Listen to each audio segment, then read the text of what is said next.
Havendo número legal, declaro aberta a sessão. Em discussão, a redação, data da sessão anterior, alguma emenda? Aprovado. Declaro aprovada.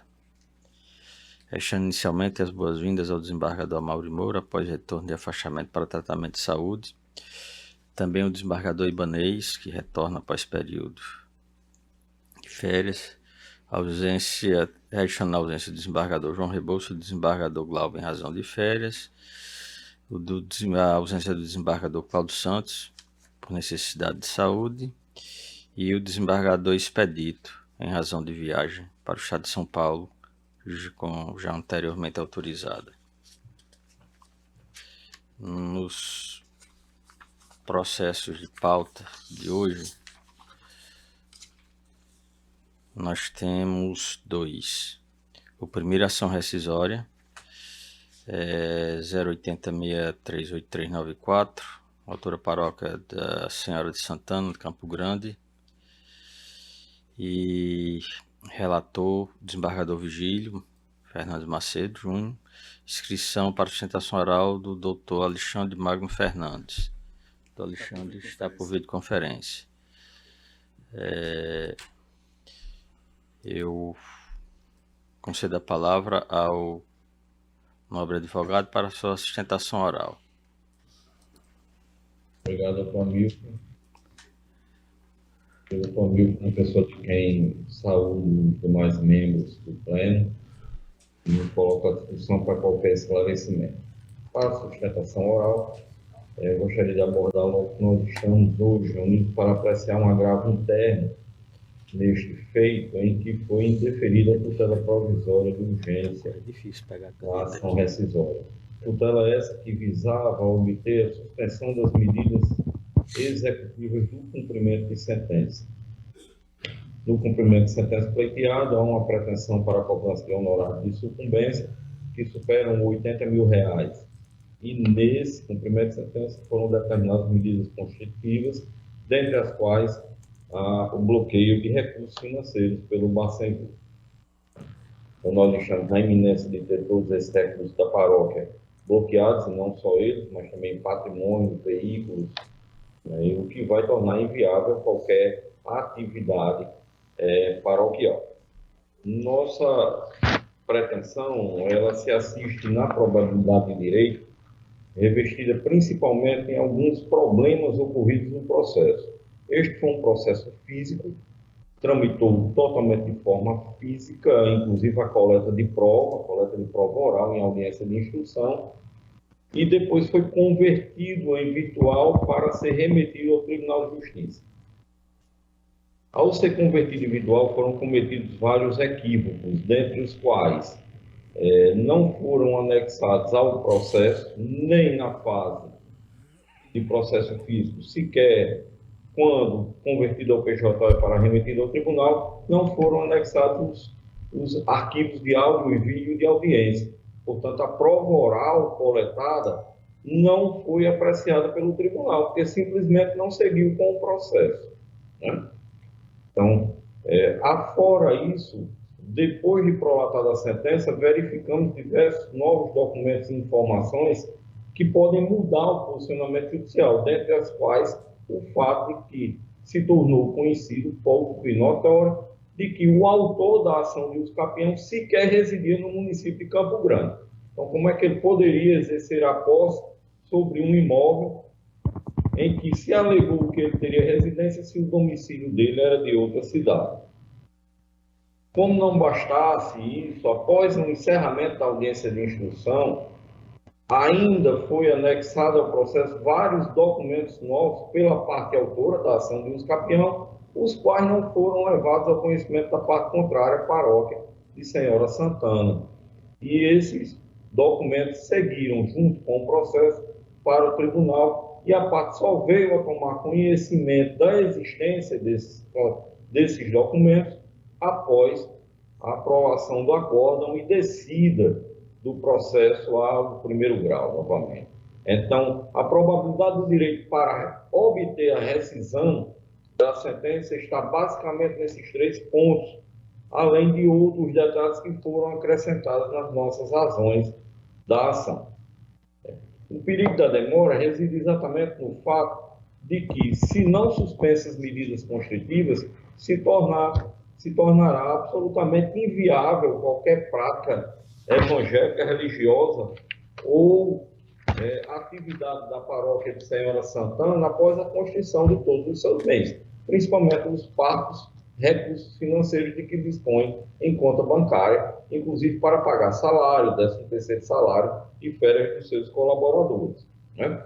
Então, a pretensão da paróquia à reforma da decisão, através de agravo retido, é exatamente com base nesse aspecto, com base em que se pede seja reformada a decisão e concedida tutela provisória de urgência para que sejam suspensos os atos de expropriação do cumprimento de sentença. Nós tivemos uma decisão anterior neste processo que acabou sendo anulada por um equívoco na hora do julgamento, em face deste advogado, à época, estar cometido de Covid e não ter sido o processo retirado de pauta, apesar do noticiado.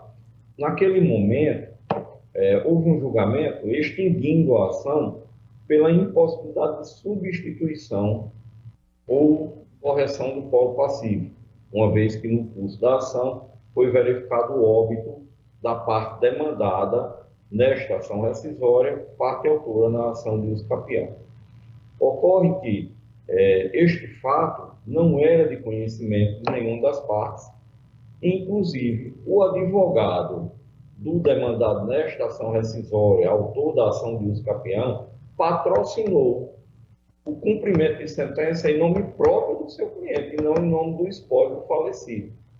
E diversas petições foram protocolizadas no processo de origem, ainda em nome próprio do autor, e não em nome de espólio, não tendo sido nunca noticiado o seu óbito no processo de origem. Inclusive, a ação de inventário e partilha somente foi aberta agora, no decorrer do ano de 2022. Né? E quando aberto esta ação de inventário e partilha, a parte autora, paróquia de Santana, diligenciou nessa ação rescisória, noticiou a existência da ação de inventário e partilha e requereu a continuidade deste feito em face do espólio, porque aí sim o espólio estava regularmente constituído. Sem antes disso, no decorrer da ação rescisória, ter tentado por diversas formas promover a citação e indicar a existência de sucessores, inclusive a sucessão no filho procurador da parte demandada, que era seu representante lá na ação de origem de uso capião. Aliás, não só ele, mas também a senhora Maria Marineide, que hoje é inventariante do espólio do seu Paulo Moraes, também foi indicada nesta ação rescisória como sua sucessora, e na pessoa dela foi requerida a citação e a intimação para que informasse a relação dos demais sucessores e herdeiros do seu Paulo Moraes. Tanto o procurador quanto a atual inventariante se recusaram a fornecer esses dados e criaram diversos obstáculos dentro da ação rescisória para que ela tivesse continuidade em face das suas pessoas e das pessoas dos demais sucessores. Somente com a abertura da ação de inventário e partilha foi possível corrigir isso. Então, este problema relacionado ao polo passivo da demanda não pode jamais ser atribuído à paróquia de Santana ou ela ser penalizada com a extinção da sua ação. Pelo contrário, deve ser dada continuidade a essa ação rescisória, agora contra o espólio do senhor Paulo Moraes, e promovida a citação em nome da sua inventariante para que se dê continuidade à ação até final julgamento, que de fato rescinda a sentença por esses graves erros cometidos, inclusive pela ausência da prova oral aos autos. Prova oral essa na qual o demandante da ação de uso capião reconheceu que não tinha ânimo de dono algum, pois sabia que o patrimônio, em suas palavras, abra-se aspas, pertence à santa, à senhora Santana, e não a ele. Com esses termos, excelência, peço seja revista a decisão, concedida a tutela provisória e dado continuidade à ação rescisória. É o que se espera. Com a palavra o desembargador Virgílio. Pois não, senhor presidente, muito obrigado. Bem, senhores desembargadores, senhora procuradora-geral,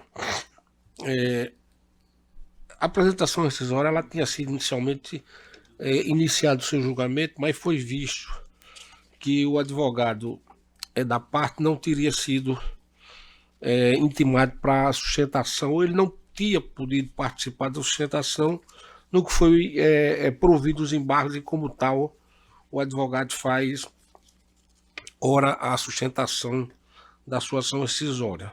Eu não mudei nada praticamente, senhor presidente, e houve, evidente, um agravo interno em face da tutela antecipatória que foi também negado. Eu não mudo nenhuma das situações, que é a tutela antecipada que foi negada no início da ação rescisória, no que ficou constando nos autos que foi objeto do agravo interno, que fica agora julgado e que eu julgo também declarando prejudicado esse agravo interno. No que diz respeito ao mérito da ação rescisória, senhor presidente, a matéria também é pacífica, o junto precedente do STJ, e que praticamente, vamos trocando em miúdos, o que ocorreu foi exatamente um erro na declinação do polo passivo da demanda, uma vez que a parte indicada como tal já havia falecido. E, evidentemente, é a hipótese exatamente de extinção do feito sem resolução do mérito. É uma das condições da ação, está lá, previsto tanto no Código de Processo Civil anterior como o atual, de 2015, essa situação, razão pela qual eu mantenho o meu voto, que foi dado conhecimento aos colegas, não julgando improcedente a presente ação rescisória, senhor presidente. É como eu voto. No sistema, os demais colegas estão acompanhando o relator sem discordância. Eu proclamo a unanimidade de votos. O segundo é a revisão criminal 08001-1427. Nessa revisão criminal, o relator também é o desembargador Virgílio, que tem como revisor o desembargador Ibanez. Inscrição para sustentação oral do Dr. Manuel Fernandes Braga. Presente.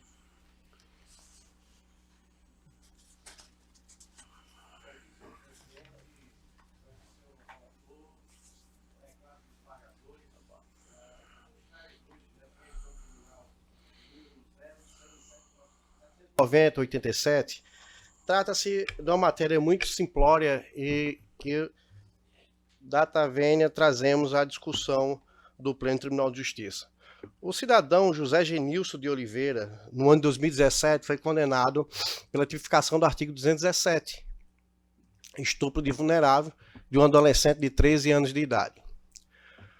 O juízo monocrático aplica ao réu já condenado a uma pecha condenatória de 8 anos e 10 meses. À época, a defesa, que não era esta que sustenta perante vós, entrou com apelação criminal e a Câmara Criminal reformou o edito condenatório, reconhecendo na fase intermediária da pena a menoridade relativa, lá para a maioridade relativa, aliás, logo na fase intermediária, então decota a pena de 8 anos e 10 meses para 7 anos e 10 meses do ora revisionante. Entretanto, a insurgência por via de revisão criminal é que, para os efeitos do acordo constante e que está incauto no nosso apelo, na nossa revisão criminal, consta lá que, ao redimensionar essa pena, a Câmara Criminal manteve, todavia, com as demais posses do edito condenatório posto pelo juízo monocrático. O que quer dizer isso? Não se debruçou só qual seria o regime de cumprimento após esse redimensionamento de pena. E o motivo é muito claro da nossa insatisfação e que vem buscar através da prestação jurisdicional desse pleno. É que, quando no juízo monocrático a juíza dedilhou o seu edito condenatório em desfavor do réu ao patamar de 8 anos e 10 meses, ela narra de que o regime inicial de cumprimento da pena seria no fechado pelo quanto de pena atingido. Deveras que, em nenhum momento sustentou no seu édito condenatório o juízo monocrático, dizendo que aquele regime de cumprimento de pena dar-se-ia por circunstâncias judiciais desfavoráveis, como nós temos inúmeros precedentes do STJ. Passado ao crivo do apelo criminal, a Câmara Criminal não se debruçou sobre isso, a defesa não entrou com os embargos de declaração, não buscou um recurso especial ou um recurso extraordinário, não pré-questionou a matéria, transitou em julgado, e é o que nós discutimos nesse momento e trazemos a matéria para a discussão de Vossas Excelências. Esse é o único pedido que nós temos para essa revisão criminal. Primeiro, a clara violação do artigo 33, parágrafo 2º, já que a Câmara Criminal redimensiona a pena de 8 anos e 10 meses para 7 anos e 10 meses, necessariamente, carecendo de qualquer reflexo do édito condenatório do juízo monocrático quanto ao cumprimento de pena em regime mais gravoso quanto da pena, ausente os reflexos de circunstâncias judiciais favoráveis, necessariamente deveria o condenado ou réu com a pecha condenatória transitada em julgado ter iniciado o seu cumprimento de pena no regime semi-aberto e não no regime fechado. Isso é uma clara violação também lá da súmula 719 do STF, que poderia até a Câmara Criminal ter se debruçado sobre o regime inicial cumprimento, desde que havido um apelo criminal do Ministério Público, o que não houve. Diz: estamos redimensionando a pena aqui, a unanimidade dos desembargadores compõe a Câmara Criminal e mantém-se as demais disposições da sentença condenatória do juízo monocrático. Essas demais disposições acarretam de que há uma omissão quanto ao cumprimento inicial da pena, porque lá o juízo monocrático falava exclusivamente em somatória de penas e não regime de cumprimento mais gravoso em decorrência dos reflexos de circunstâncias judiciais desfavoráveis. Atacamos via revisão criminal. O parecer da Procuradoria apresentado, ele denota o espancamento de causas que não foram de discussão dessa revisão criminal. Devido à vênia, a representante do Ministério Público, que nesse momento agora já dedilho todo o meu respeito a Vossa Excelência. O que fala no parecer da Procuradoria é o espancamento de um parecer de uma pena do juízo monocrático de 8 anos e 10 meses. E nós não estamos discutindo isso. Leia-se, nós, defesa. Nós estamos discutindo o espancamento do cumprimento inicial da pena da reforma, do redimensionamento posto pela Câmara Criminal. E mais, ao parecer da Procuradoria fala, olha, o juízo monocrático dedilhou sobre o reconhecimento de circunstâncias judiciais desfavoráveis. Por isso, ainda ele deveria, não só pelo quanto da pena, iniciar o cumprimento no regime fechado.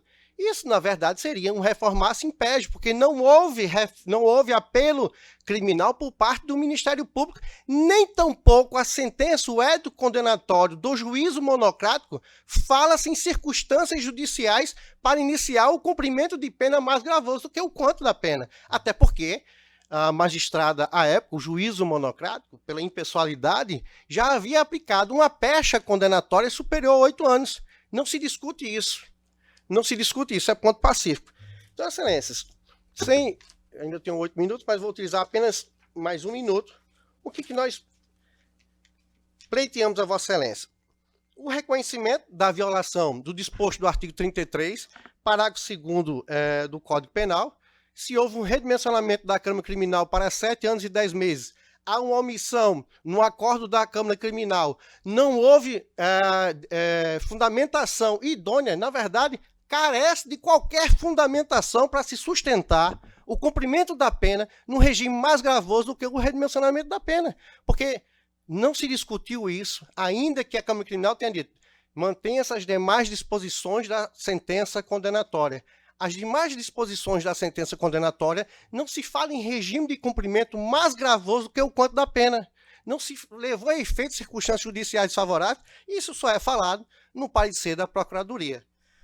Então, Excelência, nós pedimos que seja conhecida a nossa revisão criminal para se acatar o pleito defensivo nessa revisão criminal e que seja dado um retoque com o dispositivo do artigo 621 do CPP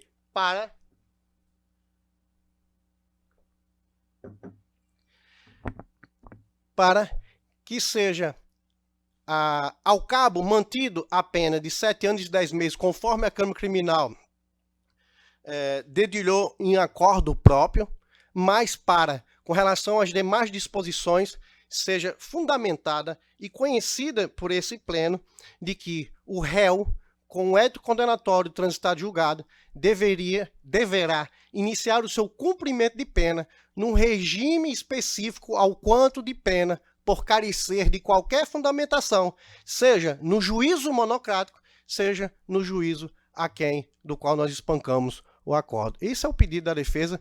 Muito obrigado, senhores desembargadores. Palavra, eminente relator. Senhor presidente, eu vou ser breve, meu voto foi disponibilizado, em que pese as doutas argumentações do eminente advogado aqui, não é, que se portou brilhantemente, eu estimo, senhor presidente, que não há reparo nenhum a fazer ao acordo da nossa sábia Câmara Criminal, que aqui conta com a presença de um dos seus 2 mais ilustres membros, os nossos colegas desembargadores Saraiva e Gilson. A causa, senhor presidente, ela já foi objeto de um juízo rescindendo. Por ocasião da apelação, a Câmara fez isso e decotou da pena final, não é, numa conclusão para 7 meses e 7 anos e 10 meses, como foi dito pela defesa, e manteve as disposições que já teriam sido lançadas lá por ocasião da sentença. E o fez sabiamente, aliás, como de resto vem sempre fazendo assim. Não é a primeira causa que nós nos debruçamos com essa situação. Na hipótese, não há verdadeiramente, porque o que se pretende aqui nesse juízo rescisório é apenas a modificação do regime de pena. E o regime de pena foi muito bem definido por ocasião da sentença, que a Câmara acobertou esse regime de pena que foi fixado na sentença. Apenas decotou, como disse, repito, o quanto condenatório. Dessa forma, senhor presidente, não havendo nenhuma das hipóteses previstas que se encaixe no artigo 621 do nosso Código de Processo Civil, ou Código de Processo Penal, me perdoe, eu estou julgando improcedente a revisão criminal, senhor presidente, pedindo todas as vênias aos que pensam em contrário, e sobretudo a sua eminente defesa, o advogado aqui que se comportou. Muito obrigado. Os votos protocolados no sistema estão acompanhando o relator, sem divergência, razão pela qual proclama a unanimidade de votos. Não há feitos mais em pauta. Indago se há algum feito independente de pauta em mesa. Nenhum. Então, declaro encerrada a nossa ordem judicial.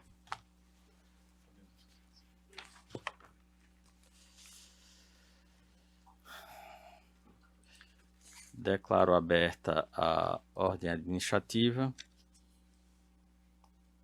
Expedientes. Nenhuma, excelência.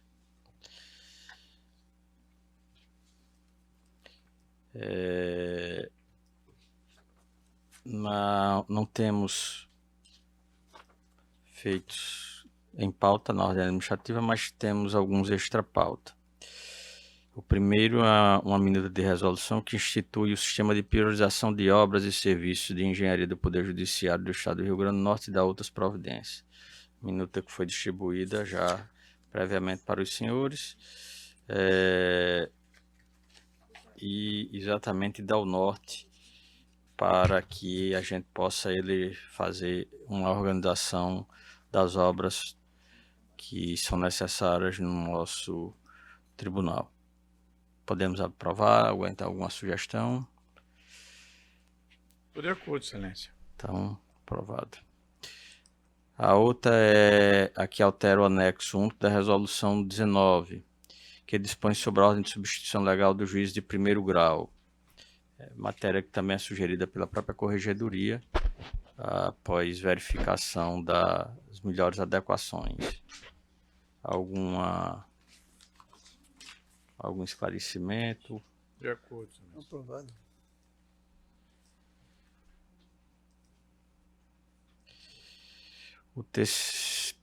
Em terceiro, temos a homologação de ato da presidência que a de referendo autorizou o desembargador Cláudio Santos a afastar as ações jurisdicionais por 5 dias, a fim de realizar exames médicos. E também a homologação de referendo de ato da presidência que autorizou o desembargador Amaury a afastar-se de suas funções jurisdicionais no período de 29/3, também em virtude de procedimento médico. Todos de acordo? De acordo.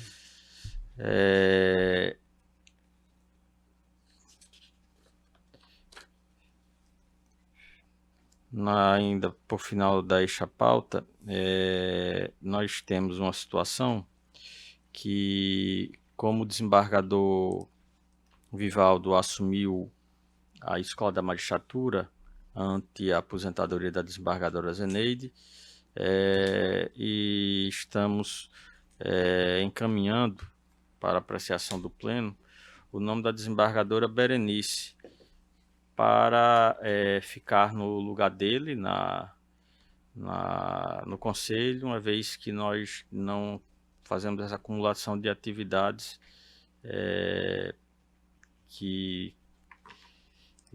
as atividades que são extra às atividades judicionais dos membros da Corte. Então, estamos encaminhando o nome da desembargadora Berenice e pergunto se está alguma observação, se todos aprovam o nome da desembargadora Berenice para compor o Conselho da Magistratura. Prova, Aprovado. excelência. Muita honra. Desejando desde já bom trabalho à nossa querida colega doadora Berenice. Apenas vou fazer uma referência que a presidência não trouxe antes porque o desembargador Vivaldo estava de férias. Não queria trazer com a ausência do desembargador Vivaldo aqui da Corte. São essas os processos da esta pauta. Comunicações e proposições, apenas para, se algum colega não teve ciência ainda, o nosso tribunal foi agraciado com o selo prata no ranking do CNJ, em matéria de desempenho e governança de uma forma geral. Isso nos coloca numa situação bem melhor do que estávamos, mas essa situação ela é bem sazonal, porque todo ano o CNJ muda as metas, muda os parâmetros, mas nessa vez nós nos antecipamos dessa situação e, graças a Deus, nós conseguimos colocar à frente do Tribunal de Justiça do Rio Grande do Sul, do Tribunal de Justiça da Paraíba e do Tribunal de Justiça do Pará, apenas para exemplo. Estamos, digamos assim, no ranking ainda das classificações de excelência do CNJ. E alguns colegas já viram que algumas metas foram encaminhadas pelo CNJ. É interessante que a gente vê que muitas das metas que ele encaminhou para a gente não se aplicam às justiças federais. Mas é o que temos para o ano de 2024 e que logo que recebemos oficialmente essas comunicações informaremos aos senhores todas as atualizações. Desembargador Amaury, comunicação e proposição. Não tenho, excelência, a não ser agradecer os vossas boas-vindas e renovar sempre o prazer de retornar a este convívio, senhor presidente. Desembargador Vivaldo. É, excelência. Desembargador Saraiva. Senhor presidente, me congratular com esse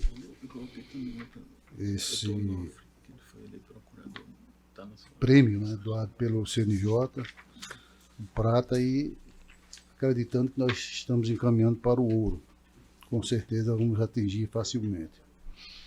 No segundo momento, senhor presidente, é comunicar que no dia 15 de 12, eu estarei recebendo o título de cidadão da comarca de Baraúna. Acredito que o convite já veio para Vossa Excelência e todos os colegas, mas eu gostaria de pessoalmente fazer esse convite. Dia 15, cidade de Baraúnas, uma honra muito grande para mim, pois enquanto juiz de Mossoró tinha Baraúna como termo, e atuei bastante lá, e eu fico muito honrado com essa lembrança do baraunense. Dia 15 desse mês? Desse mês, excelência. Sexta-feira. É só, presidente. Feitas as demais comunicações. Antes de passar a palavra ao desembargador Lermando para comunicações e proposições, um lapso da minha parte. O desembargador, o Dr. Manuel Onofre Neto, foi eleito para o 13º Procurador de Justiça, promovido, pelo critério de merecimento. Apenas registrar nossos parabéns ao Dr. Manuel Onofre. Desembargador de Lermando, comunicação e proposição. Sim, proposição, senhor. Só queria esclarecimento. O desembargador Dr. Onofre foi eleito, ele é promotor, não é? Foi eleito procurador, né? Promovido, procurador. Promovido procurador. Parabéns, é um bom servidor. Ok, somente, senhor. Desembargador Vigílio. Presidente, breve. Primeiro, exatamente parabenizar Vossa Excelência, que está como presidente, mas todo o tribunal, pelo selo, não é, que Vossa Excelência nos dá conta agora.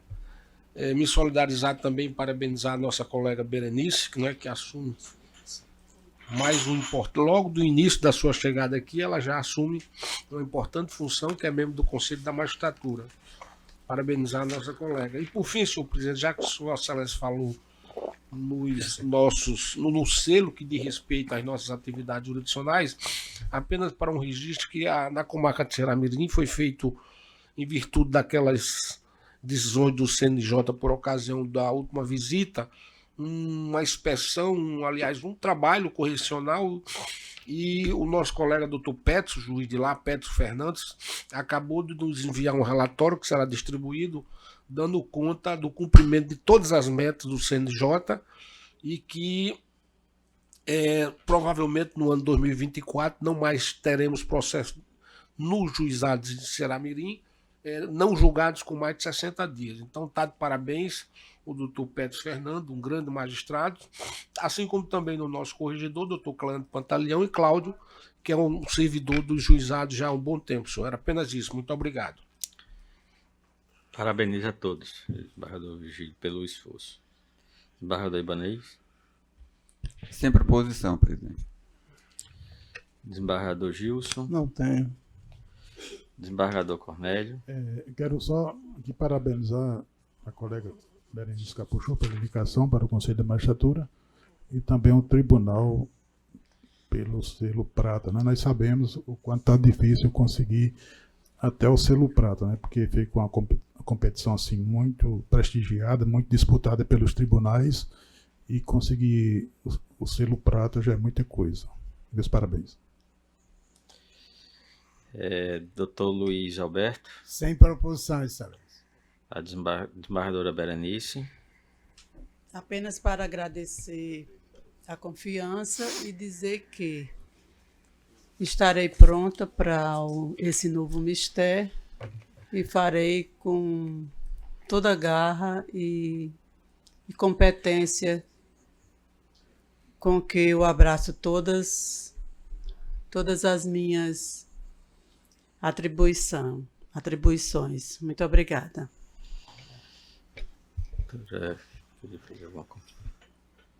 saudando todos, os desembargadores e desembargadora Berenice, e também parabenizar o Tribunal de Justiça pelo alcance desse reconhecimento nacional com selo conferido pelo CNJ, desembargadora Berenice também pela nova missão que assumirá no Conselho, e também só pedir, aproveitar a oportunidade para dar conhecimento a todos que essa semana o Ministério Público do Rio Grande do Norte está desenvolvendo uma ação através do projeto MPRN Perto de Você, no qual nós fazemos um reforço de aproximação com a sociedade e foram implantados pontos de atendimento em cada uma das zonas e um bastante significativo na Zona Norte, no Partage Shopping. Então é um momento de várias ações. Hoje tem ações de cidadania com exames de paternidade na UERN e amanhã uma grande ação para pessoas em situação de rua no IF da Cidade Alta, no IFRN da Cidade Alta. Então, agradeço aqui a oportunidade, presidente, só para fazer esse registro e dar conhecimento também à sociedade potiguar e a todos. Muito obrigada. Nada mais havendo a tratar, declaro encerrada a nossa sessão.